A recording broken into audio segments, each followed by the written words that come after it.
बिस्मिल्लाहिर्रहमानिर्रहीम अस्सलाम वालेकुम नाज़रीन की हाल है। जिमें कि तुसीं जानते हो मैं हाँ मुर्तज़ा डोगर ते अज असी आए हैं जनाब पाक का नाम तो बड़ा सुनिया होना लाहौर दे विच बहुत मशहूर है।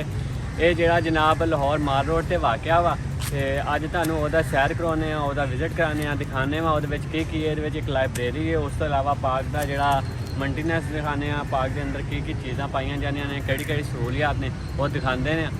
जुड़े रहना मेरे चैनल के नाल एंड तक वीडियो देखना। और जिस भाई ने मेरे चैनल सब्सक्राइब नहीं किया वो चैनल सब्सक्राइब कर दे तो नाल बैल वाली घंटी ते यस कर दे। तो चलते हैं जनाब अंदर और दिखाने हैं।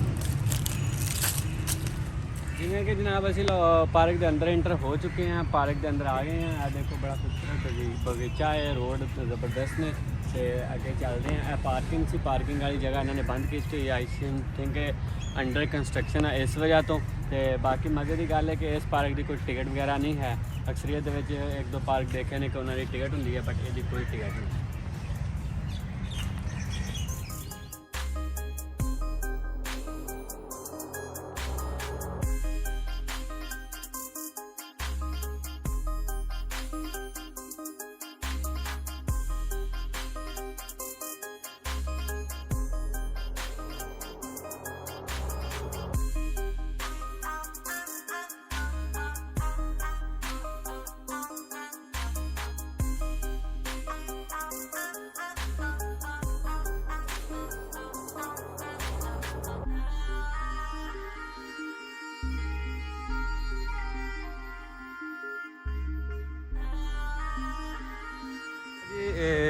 पार्क के अंदर इंटर होए हुए हैं। मेन रोड है जिमें कि तुहानूं मैं दस्सिया सी कि ये पार्किंग है लेकिन ये अंडर कंस्ट्रक्शन है। तो खूबसूरती ज़बरदस्त है लेकिन इन्नी हरियाली नहीं है जिस तरीके होंदी है पार्कों के। बाकी यह देखो इनू ज़्यादा पार्क नहीं कहा जाता, इनू जनाब बाग कहा जाता। इनू बाग का नाम दिता गया कि बाग तुसीं जानते हो कि बाग किनू कहा जाता जिस दे विच दरख्त पाए जाते हैं। बाग ज़्यादा तो हुंदा वा मतलब फ्रूट वगैरह का, लेकिन इसनों भी इस तरह ही नाम दिता गया कि उन्होंने जनाब बाग है जनाब पार्क नहीं है। जनाब ये नाल ही एक जड़ा ना वाक वास्ते बनी हुई जगह वाकन वास्ते, लेकिन एक कच्ची है। लोग इतों जाते हैं इतों वाक करते हैं, इधर दी आ रहे हैं। पूरा राउंड लगाते हैं पूरे पार्क का।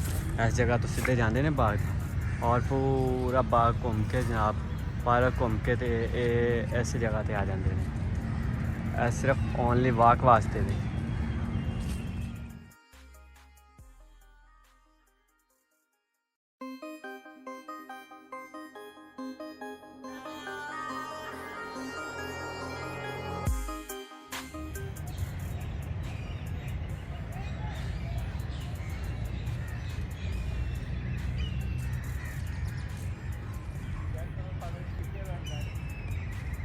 बड़ा खूबसूरत पार्क है यार ये वाला और बड़ा ज़बरदस्त पार्क है। मेंटेनेंस बहुत अच्छी है। तुसी जिमें कि देख रहे हो जिमें कि आम पार्क दे विच इन्नी ज़बरदस्त मेंटेनेंस नहीं होंदी। इत्थे आ जिहड़े दरख्त ने इन्हां पूरे तरीके दे नाल तराश के इन्हां दी कटाई की जाती है और सिर्फ एक खूबसूरती दे लई कीता जांदा वे। और इहदे विच मुख्तलिफ प्लेसिस ने फवारे लगे हुए हैं। इस टाइम तो खैर नहीं चल रहे, शायद कि रात में चलते होंगे। फवारे ने इहदे विच चल रहे हैं और जिहड़ी घास है वो भी पूरी कटिंग की है और पूरा एक प्लाट में एक शेप दे के पूरे प्लाटां की एक शेप नुमा बना के ना तो वो कटिंग हुई है। मुख्तलिफ प्लाट्स ने प्लाटां दे नाल फिर उन्होंने जिहड़ी लगाई हुई है सड़क बनाई है विच चलन फिरन वास्ते।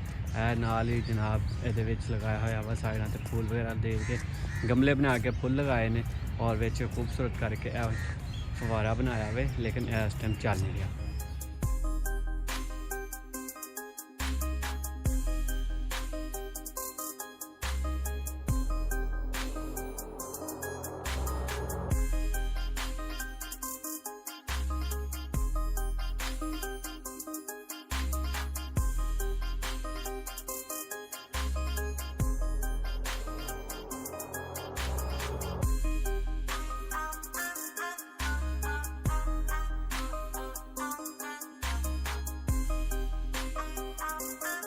पार्क के यार बड़े मुख्तलिफ किस्म के पौधे लगाए गए हैं, फुल लगाए दे गए हैं। देखो जिस तरीके के रेड है ये नाल एक पौधा लगाए दा कलर जामनी है। और यार यह जेडे पौधे ने फूल ने बाग में एक चांद चार चंद लगा रहे ने, एक खूबसूरती का मंजर पेश कर रहे हैं और हर तरफ हरियाली हरियाली है और बड़ा ही खूबसूरत और बड़ा तरीके नाल पार्क की जी मेंटेनेंस की गई है, पार्क की कटाई की गई है कि प्लाट्स मुख्तलिफ प्लाट्स की शक्ल दी गई है इन्होंने। यह देखो जिमें कि मैं तुम दिखाना, और मौसम भी बड़ा खूबसूरत और दिलकश मौसम है कि शाम हो रही है, तकरीबन 6 का टाइम है, सूरज गरूब हो रहा है और सूरज गरूब होने का मंजर देखो कितना खूबसूरत है और कितना पुरसकून और मतलब विदाउट शोर, कोई शोर शराबा नहीं, कोई दुनियादारी वाला शोर नहीं, भज लो नस लो ट्रैफिक नहीं, बहुत पुरसकून जब सिस्टम है यार, बड़ा खूबसूरत मंजर पेश हो रहा है।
है जी सड़क है यार, सड़क के भी बड़े ज़बरदस्त तरीके से नाल है, देखो फुल और डिज़ाइन दे के उन्होंने एक फुल टाइप बनाई हुई है, एक डिज़ाइन शेप बनाई है इट्टां दी और पत्थर वगैरह की ना।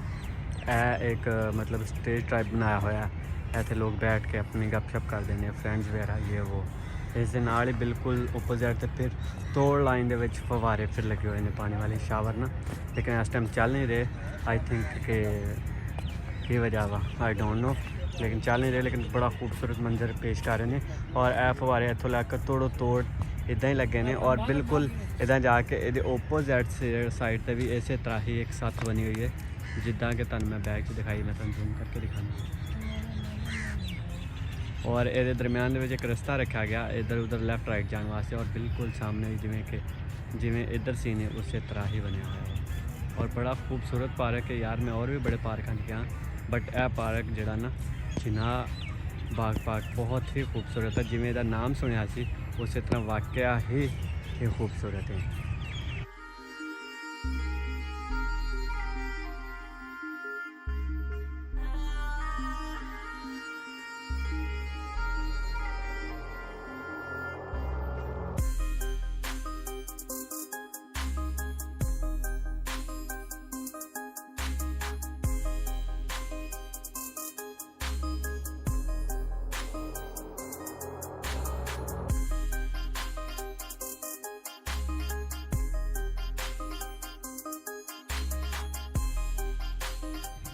जिस तरह की यार मैं तुम्हें दिखा रहा बाग बहुत खूबसूरत है, ये मेरे को अल्फाज नहीं है जी तारीफ बयान करने वास्ते। मैं और भी बड़े सारे पार्कों गया हुआ, मैं बहुत सारे पार्क विजिट करता रहना, मतलब मेरा काम है पार्कों के विच, सारा दिन कभी किस पार्क कभी किस पार्क, लेकिन मैं इस तरह का इन्ना खूबसूरत तरीन पार्क नहीं देखा। जबकि ये देखो इन सड़कों के भी उन्होंने डिज़ाइन दिते हुए ने, फुल बूटे बनाए हुए हैं। उस तो अलावा जनाब इधरों भी पूरा ग्राउंड है, इधरों भी एक सड़क है, इस तरह का भी मिड है, मिड के उन्होंने एक बड़ा फुहारा ला के एक छोटे फुहारे टाइप लगाया, लेकिन ये चल नहीं रहे। इदा ही इस साइड पर भी फुहारे लगे ने, इधर भी लगे ने, चारों तरफ मतलब चार तरफ एक सड़क के दरम्यान के फुहारे थे। और बैक साइड पर बिल्डिंग बहुत खूबसूरत मंजर पेश कर रही है, जिस तरीके के असी किसी ताजमहल या मतलब कोई कदीम बिल्डिंग के चले गए हैं, बहुत प्यारी और बहुत खूबसूरत मंजर पेश कर रही है। हालांकि बिल्डिंग कोई इतनी खास नहीं, बरामदे जे ने, लेकिन ये इस बाग दी विच एक खूबसूरती वास्ते जी बनाई गई ना, किसी ने बड़े ज़बरदस्त तरीके ना की है। उस तो बाद जो गल की जाए ये जनाब दरख्तों की, तो इन्हों दिखाओ जी, इन्हों की पूरी उस तरह इन्होंने कटाई की हुई है, कटाई करके तो वो जोड़े पौधे ने वो लगाए गए हैं और हर तरह का फ्लावर ये मौजूद है, हर कलर का फुल ये वाइट रैड येलो ग्रीन हर तरह का फ्लावर ये पाया जाता है। मतलब मैं इन्ने कलर के अगे कितने फ्लावर नहीं देखे गए। बाकी प्लाट्स ने प्लाट्स उन्होंने ऐसे एक लेवल करके तो ਉਹਦੇ ਵਿੱਚ ਜਿਹੜੀ ਨਾ घाह वगैरह लाया वे हरियाली की वे कि मतलब मेरे को अल्फाज नहीं है कि मैं इन्नी तारीफ कर सकता। बहुत ही खूबसूरत पार्क है। अगर कभी ज़िंदगी के मौका मिले ना तो इस जगह पर मैं तुहानू एडवाइस देंगा कि एक बार लाजमी आना और आके खुद देखना और मज़ा ना आया तो फिर तुहानू बाकी अगे भी चलते हैं। अगे दे विच लाइब्रेरी है, उस तो अगे चलते हैं, देखते हैं अगे होर की चीज़ां ने। ये यार एक प्ले ग्राउंड भी है वा, क्रिकेट खेल रहे हैं लोग। क्रिकेट के नाल परली साइड से अगर दिखाया जाए थोड़ा जहा तो उस जगह पर लोग चिड़ी चक्का लड़कर खेल रहे हैं। मतलब कि तुम अगर इसे खेलना भी चाहते हो क्रिकेट वगैरह या फुटबॉल वगैरह तो प्ले ग्राउंड है वे। गाड़ी वाल ये परली साइड से चिड़ी चक्के का नाल फुटबॉल वगैरह का भी ग्राउंड होएगा तो यह भी ये और बकायदा ये लाइटिंग का इंतजाम है कि मतलब अंधेरा भी है, टेंशन नहीं है, तुम लाइटिंग के अपनी गेम प्ले कर सकते। अगे चलते हैं हम तो लाइब्रेरी दिखाने और अगे भी दिखाने कि चीज़ नैक्सट पॉइंट जोड़े नए नए आते हैं खूबसूरत आते हैं मैं तुहानू दिखाना वाले।